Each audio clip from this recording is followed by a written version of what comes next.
Hi hello నమస్తే welcome to big cinema. నేను రత్న.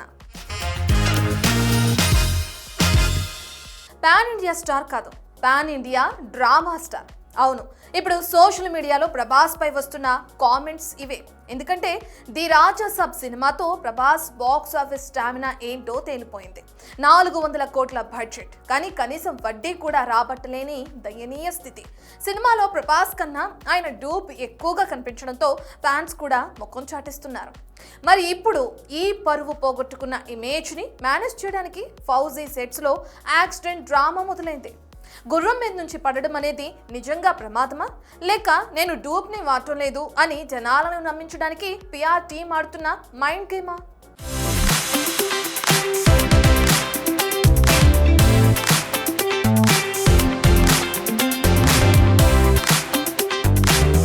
ప్రభాస్ ఇప్పుడు ఈ పేరు ఒకప్పటి చార్ని కోల్పోయి కేవలం బాడీ డబుల్ మీద ఆధారపడే ఒక కటౌట్ గా మారిపోయింది. ద రాజా సాబ్ లో చిన్న స్టెప్ వేయడానికి కూడా ఓపిక లేక డూప్ ని పెట్టి మేనేజ్ చేసిన ప్రభాస్ ఇప్పుడు ఫౌజీలో స్వయంగా గుర్రం ఎక్కాడంటే అది పెద్ద జోక్ అని నవ్వుకుంటున్నారు నెటిజన్లు. బ్రిటిష్ కాలం నాటి కథ అంటూ హను రాఘవపుడి ఏదో మ్యాజిక్ చేస్తాడని భ్రమలు కల్పిస్తున్నారు. కానీ ఇక్కడ కూడా అదే పాత రోత. ఇన్స్టాగ్రామ్ లో రీల్స్ చేసుకునే పిల్లని హీరోయిన్ గా తెచ్చి ప్రభాస్ కు మిలిటరీ డ్రెస్ వేస్తే సినిమా హిట్ అయిపోతుందా? అసలు ఆ ఫిజిక్ ఏంటి, ఆ లుక్ ఏంటి? షూటింగ్ లో గుర్రం మీద నుంచి పడి గాయాలయ్యాయని పిఆర్ టీం తెగ లీకులు ఇస్తోంది. కానీ రాజాసాబ్ లో నడవడానికే ఆయాసపడిన ప్రభాస్ ఇప్పుడు గుర్రం ఎక్కాడా నమ్మమంటారా అంటూ కడిగి పారేస్తున్నారు యాంటీ ఫ్యాన్స్. ఇది కేవలం బాడీ డబుల్ వాడకాన్ని సమర్థించుకోవడానికి ముందే ప్లాన్ చేసిన సింపతి స్ట్రాటజీ అని సోషల్ మీడియాలో ట్రోల్స్ కి పని పెట్టారు నెటిజన్లు. నిజానికి ప్రభాస్ తన బాడీ డబుల్ వాడకాన్ని సమర్థించుకోవడానికి ఈ యాక్సిడెంట్ డ్రామా ఆడుతున్నారనేది యాంటీ ఫ్యాన్స్ వర్షన్. గుర్రం మీద నుంచి పడితేనే కదా అందుకే డూప్ ని వాడాను అని చెప్పుకోవడానికి ఛాన్స్ ఉంటుందని వారు ట్వీట్లు చేస్తున్నారు. ఏదేమైనా ట్విట్టర్ లో ప్రభాస్ ఇమేజ్ ఇప్పుడు నెగిటివిటీకి కేర్ ఆఫ్ అడ్రస్ గా మారింది. బాహుబలి, సాహో, ఆదిపురుష్ ఇలా ప్రతి సినిమా టైంలోనూ ప్రభాస్ గాయపడడం, ఆ తర్వాత సర్జరీల కోసం ఫారెన్ వెళ్లడం ఒక రొటీన్ డ్రామాలా మారిపోయింది. 2026 దీపావళికి ఫౌజీ, 2027కి స్పిరిట్ డేట్లు ఇస్తున్నారు. కానీ ప్రభాస్ ఫిట్నెస్ మాత్రం అంతంత మాత్రమే. ఒకవైపు హీరోయిన్ పక్కన తండ్రిలా కనిపిస్తున్నాడనే బాడీ షేమింగ్ ట్రోల్స్, మరోవైపు యాక్షన్ సీన్స్ లో డూప్స్ వాడకం చూస్తుంటే ప్రభాస్ స్టార్డమ్ ఇప్పుడు కేవలం పిఆర్ మేనేజ్మెంట్ మీద, పాత ఇమేజ్ మీద బేస్ అయినట్టు కనిపిస్తుంది. చూడాలి మరి రాజా సాబ్ ఫెయిల్యూర్ ని డైవర్ట్ చేయడానికి, ఫౌజీ మీద హైప్ పెంచడానికి ఈ యాక్సిడెంట్ ఇష్యూ ఎంత వరకు హెల్ప్ అవుతుందో.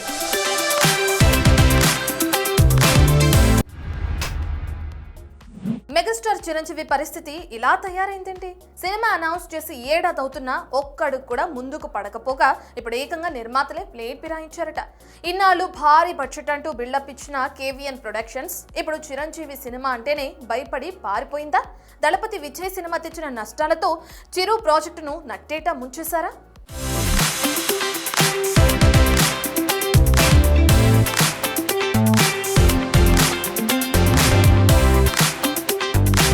మెగా 158 ఈ పేరు వింటేనే ఫ్యాన్స్ పూనకాలతో ఊగిపోయారు. కానీ ఇప్పుడు సీన్ రివర్స్ అయింది. ఏంటో ఆర్భాటంగా ఈ సినిమాను తామే నిర్మిస్తామన్న సంస్థ ఆఖరి నిమిషంలో సైడ్ అయిపోయింది. నిజానికి మెగాస్టార్ అంటే ఒకప్పుడు బాక్స్ ఆఫీస్ షేక్ అయ్యేది. కానీ ఇప్పుడు పరిస్థితి మారింది. చిరంజీవి సినిమా అంటే నిర్మాతలు కోట్లు కుమ్మరించడానికి వెనకడుగులు వేస్తున్నారు. కేవీఎన్ వంటి బడా సంస్థ మెగా 158 నుంచి తప్పుకోవడమే దీనికి బెస్ట్ ఎగ్జాంపుల్. దీనంతటికి కారణం విజయ్ దళపతి సినిమా జననాయగన్ అని ఇండస్ట్రీ టాక్. ఆ సినిమా సెన్సార్ చిక్కుల్లో పడి థియేటర్ల ముఖం చూడకపోవడంతో కేవీఎన్ ప్రొడక్షన్ కి పెద్ద దెబ్బే పడింది. ఆ నష్టాల భయంతోనే ఇప్పుడు చిరంజీవి ప్రాజెక్ట్ ని కూడా వదులుకుంటున్నట్లు తెలుస్తుంది. అంటే ఒక స్టార్ హీరో దెబ్బ మెగాస్టార్ సినిమా మీద పడిందన్నమాట. ప్రస్తుతానికి ఈ ప్రాజెక్ట్ వృద్ధి సినిమాస్ చేతుల్లోకి వెళ్ళిందని టాక్. మరి వృద్ధి సినిమాస్ లాంటి ప్రొడక్షన్ హౌస్ మెగాస్టార్ రేంజ్ సినిమాను, బాబీ కోరుకునే భారీ బడ్జెట్ ను భరించగలదా? అసలు సినిమా ఇప్పట్లో రాదనే నెగటివ్ టాక్ రాకుండా ఉండడానికి ఈ కొత్త పేరును తెరపైకి తెచ్చారా? నెలాఖరున ముహూర్తం అంటూ ఊరిస్తున్నా అసలు ఇప్పట్లో షూటింగ్ మొదలవుతుందన్న గ్యారంటీ ఏముంది? ఒకవైపు దర్శకుడు బాబీ వింటేజ్ చిరంజీవిని చూపిస్తానని ఊరిస్తున్నాడు. మరోవైపు ఇప్పటికే స్క్రిప్ట్ విషయంలో ఎన్నో మార్పులు చేర్పులు జరిగాయని టాక్. ఇంకోవైపు నిర్మాతలు లేక, ఇటు సరైన కథ లేక మెగా 158 ఊగిసలాడుతుంది. మరి కనీసం ఈ కొత్త నిర్మాతలతోనైనా సినిమా సెట్స్ పైకి వెళ్తుందా, లేక ప్రకటనలకే పరిమితమవుతుందా? కాలమే డిసైడ్ చేయాలి.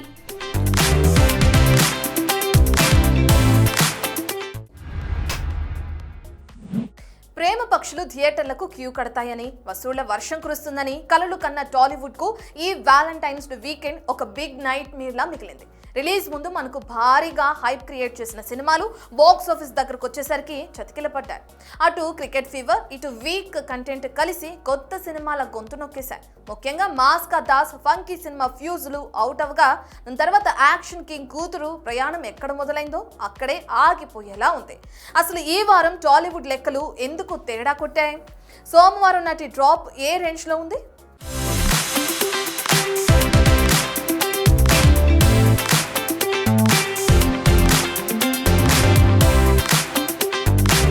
ప్రేమికుల రోజున బాక్స్ ఆఫీస్ దగ్గర కాస్ల పంట పండుతుందని ఆశపడ్డ బయ్యర్లకు ఇప్పుడు కన్నీళ్లే మిగిలాయి. వ్యాలంటైన్స్ వీకెండ్ కాస్త వ్యాలంటైన్స్ వీక్నెస్ గా మారిపోయింది. పెద్ద బ్యానర్లు, క్రేజీ కాంబినేషన్స్, భారీ ప్రమోషన్లు ఇవన్నీ తుస్సుమన్నాయి. ఆడియన్స్ థియేటర్ల వైపు చూడడమే మానేశారు. ఆదివారం నాటి ఇండియా పాక్ మ్యాచ్ సాకుతో తప్పించుకుందామన్నా అసలు సినిమాలో మ్యాటర్ లేకపోతే ప్రేక్షకులు ఎందుకు వస్తారు? మాస్ కా దాస్, విశ్వక్ సేన్, అనుదీప్ కేవి కాంబో అంటే ఏదో ఊహించుకుంటే అక్కడ ఏమీ లేదని తెలిపింది. సితారా లాంటి భారీ బ్యానర్ ఉన్న కామెడీ పేరుతో చేసిన వేటకారం ప్రేక్షకులకు నరకం చూపించింది. 15 కోట్ల షేర్ సాధించాల్సిన ఈ సినిమా ఇప్పటి వరకు కనీసం 5 కోట్లు కూడా టచ్ చేయలేకపోయింది. ఇక సోమవారం కలెక్షన్లు లక్షల్లోకి పడిపోవడంతో ఈ సినిమా క్లోజింగ్ కలెక్షన్లు చూడాలంటే మాత్రం పెద్ద భూతద్దమే కావాలి. మొత్తానికి అట్టర్ ఫ్లాప్ దిశగా సాగుతున్న funky journey Vishwak Sen career లో ఒక డార్క్ చాప్టర్. ఇక అర్జున్ సజ్జా తన కూతుర్ని లాంచ్ చేస్తూ తీసిన సీతా పయనం పరిస్థితి అయితే మరీ దారుణం. భారీ ప్రమోషన్లు చేసిన ఆడియన్స్ కనీసం అటువైపు కన్నెత్తి కూడా చూడలేదు. తొలి రోజే 0 ఆక్యుపెన్సీతో మొదలైన ఈ సినిమా సోమవారం నాటికి దాదాపుగా థియేటర్ల నుండి మాయమైపోయింది. కనీసం ₹1 కోటి గ్రాస్ కూడా రాబట్టలేకపోయిందంటే ఇది సినిమానా లేక షార్ట్ ఫిలిమా అని సెటైర్లు వేస్తున్నారు movie lovers. Santosh Sobhan couple friendly positive talk రావడంతో రెండో రోజే 2.5 కోట్లు దాటి దూసుకుపోతుంది. ఈ వీకెండ్ వరకు నిలబడితే ఈ సినిమా మాత్రమే క్లీన్ హిట్ అయ్యే అవకాశం ఉంది.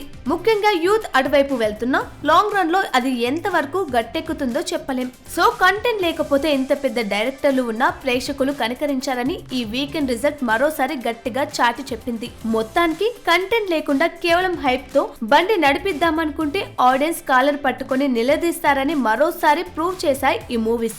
ఏదేమైనా ఈ వ్యాలంటైన్స్ వీక్ టాలీవుడ్ ను నిలువుగా ముంచేసింది. ప్రేక్షకుల సహనాన్ని పరీక్షించేలా ఇలాంటి సినిమాలు తీస్తే ఇక ఎక్స్ బీటర్స్ థియేటర్లకు తాళాలు వేసుకోవడమే. మరి రాబోయే సినిమాలైనా ఈ దరిద్రాన్ని వదిలేస్తాయా లేక ఇలాగే ముంచుతాయా అన్నది చూడాలి.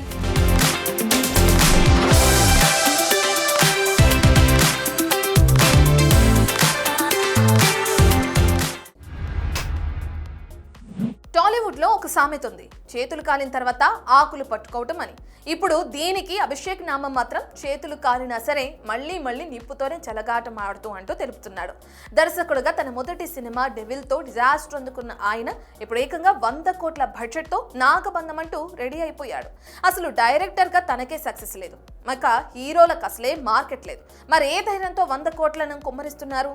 ఇది సినిమా మీద ప్రేమనా లేక తనని తాను గొప్ప దర్శకుడుగా నిరూపించుకోవాలనే ఈగోనా?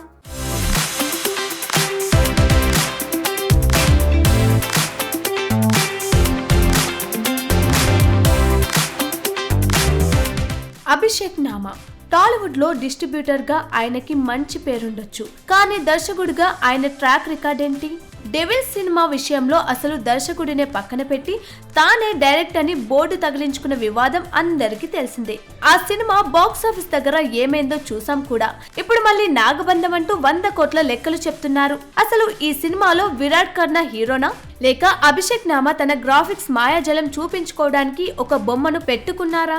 సినిమాకి 100 కోట్ల బడ్జెట్ అంటే పబ్లిసిటీతో కలిపి 120 కోట్లు దాటుతుంది. మార్కెట్ లో పైసా క్రేజ్ లేని హీరో మీద ఇంత భారీ మొత్తం పెట్టడం అంటే అది కేవలం మనీ లాండరింగ్ లాంటి అన్న టాక్ వినిపిస్తుంది తప్ప బిజినెస్ పరంగా ఎక్కడా లాజిక్ కనిపించట్లేదు. ఇక క్లైమాక్స్ కి 20 కోట్లు పెట్టారట, భారీ సెట్లు వేశారట. ఇవన్నీ వినడానికి బాగానే ఉన్నాయి, కానీ స్క్రీన్ మీద కంటెంట్ లేకపోతే ఆ సెట్లు ఏమైపోతాయో అభిషేక్ నామాకు తెలియదా? ప్రస్తుతం ఓటీటీ మార్కెట్ డల్ గా ఉంది. నార్త్ లో ప్రభాస్ లాంటి వాళ్ళకి ఓటీటీ డీల్స్ కుదరక ఇబ్బంది పడుతున్నారు. మరి విరాట్ కర్ణ సినిమాను 100 కోట్లు పెట్టి కొనే నాదుడెవడు? హనుమాన్, కార్తికేయ 2 లాంటి సినిమాలో కంటెంట్ ఉంది కాబట్టి ఆడాయి. కానీ కేవలం భారీ బడ్జెట్ అని బిల్డప్ ఇచ్చి గ్రాఫిక్స్ తో మోసం చేయాలని చూస్తే జనం పిచ్చోళ్లు కాదు. రాజాసాబ్ లాంటి పెద్ద సినిమాలకే కష్టాలు వస్తుంటే ఈ సినిమాను ఎవరు కొంటారు? కేవలం నార్త్ లో ఏదో డీల్ వస్తుందని ఆశపడి ఇక్కడ 100 కోట్లు తగలేయడం అంటే అది ప్రొడ్యూసర్ గా ఆయన ఎక్స్పీరియన్స్ కే పెద్ద ఇన్సల్ట్. ఒక రకంగా చెప్పాలంటే ఇది సినిమా తీయడం కాదు, తన సొంత డబ్బా కొట్టుకోవడానికి చేస్తున్న ఒక భారీ ఎక్స్పెరిమెంట్ అన్న టాక్ సోషల్ మీడియాలో తెగ హైలైట్ అవుతుంది. చూడండి, గ్రాఫిక్స్ తో మాయ చేయొచ్చు, టీజర్ తో బిల్డప్ ఇవ్వచ్చు, కానీ బాక్స్ ఆఫీస్ దగ్గర బొమ్మ తేడా కొడితే మాత్రం ఆ 100 కోట్లు బూడిదలో పోసిన పన్నీరే. అభిషేక్ నామ ఒక డిస్ట్రిబ్యూటర్ గా లెక్కలు తెలిసిన మనిషి అయి ఉండి ఇలాంటి బ్లైండ్ గేమ్ ఆడడం వెనుక ఏదో బలమైన కారణం ఉండాలి. మరి ఈ నాగబంధం నిర్మాతలకు లాభాల బంధం అవుతుందా, లేక అభిషేక్ నామా కెరీర్ కే ఒక గుణపాఠం అవుతుందా? చూడాలి.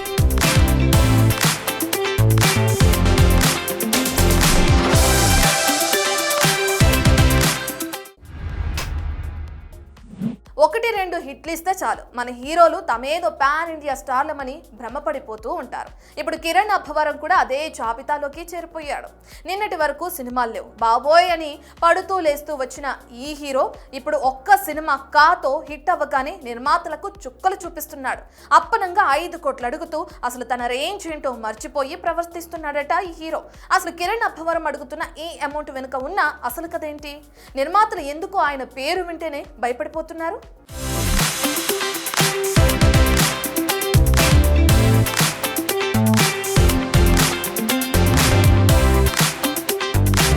కిరణ్ అబ్బవరం మార్కెట్ స్టామినా కంటే యాటిట్యూడ్ ఎక్కువైపోయింది అవునని అంటున్నారు టాలీవుడ్ సర్కిల్స్. వరుస ఫ్లాప్లతో కెరీర్ క్లోజ్ అయిపోయిందనుకున్న టైంలో కా సినిమాతో ఏదో గట్టెక్కాడు. కానీ ఆ సక్సెస్ ని ఎంజాయ్ చేయాల్సింది పోయి అప్పుడే నిర్మాతలను పిండడం మొదలు పెట్టాడు. ఇప్పుడు కిరణ్ ఒక్కో సినిమాకు ఏకంగా 5 కోట్లు డిమాండ్ చేస్తున్నాడట. అసలు కిరణ్ సినిమా మార్కెట్ ఎంత? 5 కోట్ల రెమ్యునరేషన్ ఇస్తే సినిమాను 20 కోట్లకు అమ్మగలరా? నిజానికి మిడ్ రేంజ్ హీరోలు అందుబాటులో లేక నిర్మాతలు ఇబ్బంది పడుతుంటే దాన్ని కిరణ్ క్యాచ్ చేసుకోవాలని చూడడం ట్రేడ్ వర్గాలకు అస్సలు మింగుడు పడడం లేదు. ఒకప్పుడు 3 కోట్లు అంటేనే ఎక్కువేమో అని ఆలోచించిన వాళ్ళు ఇప్పుడు 5 కోట్లు వినగానే తలలు పట్టుకుంటున్నారు. రెమ్యునరేషన్ పెంచడం వల్ల సినిమా బడ్జెట్ తడిసి మోపడవుతుంది, చివరకు క్వాలిటీ తగ్గించుకోవాల్సి వస్తుంది. కిరణ్ లాంటి చిన్న హీరోలు కూడా ఇలాగే మొండిగా ఉంటే ఇక చిన్న సినిమాలను నిర్మించడం అసాధ్యమే. ఒక్క హిట్ రాగానే రేటు పెంచడం ఏంటి? రేపు మళ్ళీ ఫ్లాప్ వస్తే ఆ 5 కోట్లు వెనక్కి ఇస్తాడా? అందుబాటులో ఉంటాడనుకున్న అబ్బాయి ఇప్పుడు అహంకారంతో అందనంత దూరానికి వెళ్లిపోతున్నాడా అని నిర్మాతలు ఓపెన్ గానే కౌంటర్ వేస్తున్నారు. ఇలాంటి అత్యాశ చాలా మంది హీరోల కెరియర్ ను నాశనం చేసింది. కిరణ్ కూడా అదే దారిలో వెళ్తున్నాడా అన్న డౌట్ మరింత రేస్ అవుతుంది. కేవలం డబ్బు మీద ఉన్న అత్యాశ చివరికి తననే ముంచడం పక్కా. ఏ హీరోకైనా మార్కెట్ ముఖ్యం, కానీ ఇలా నిర్మాతలను బలి చేసే రెమ్యునరేషన్లు కాదు. మరి కిరణ్ తన అతి నిర్ణయాన్ని మార్చుకుంటాడా, లేక తన కెరీర్ ని తానే రిస్క్ లో పడేసుకుంటాడా? చూడాలి.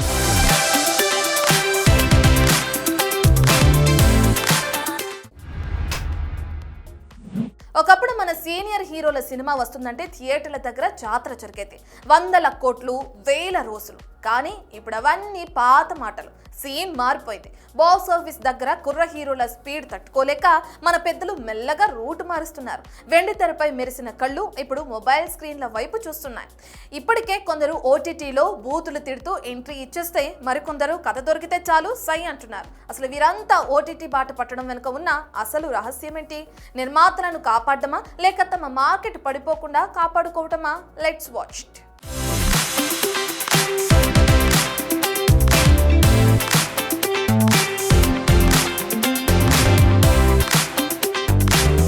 ఒకప్పుడు వెండి తెరపై సింహంలా గర్జించిన మన సీనియర్ హీరోలు ఇప్పుడు స్మార్ట్ ఫోన్ స్క్రీన్ల మీద కనిపించడానికి ఉత్సాహం చూపిస్తున్నారు. బాక్స్ ఆఫీస్ దగ్గర 300 కోట్లు కొట్టామని చెబుతూనే సైలెంట్ గా ఓటీటీ బాట పడుతున్నారు.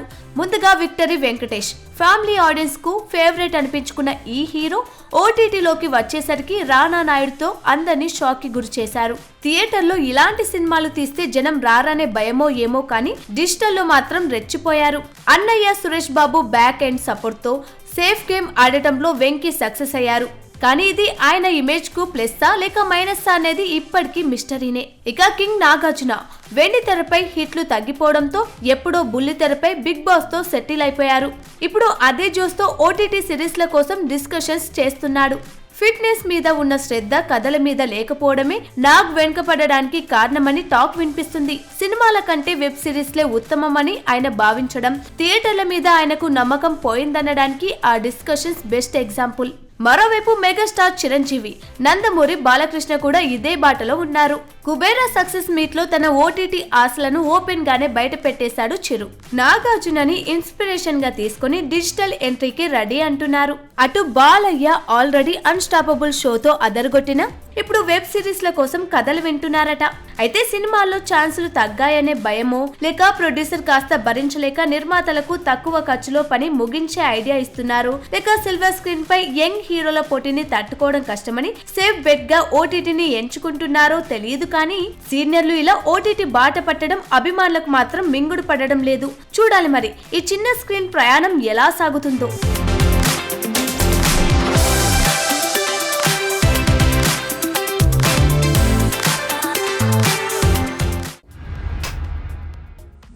Vivaldi movie updates. Keep watching Big TV. Fashion partner Shoppers Stop.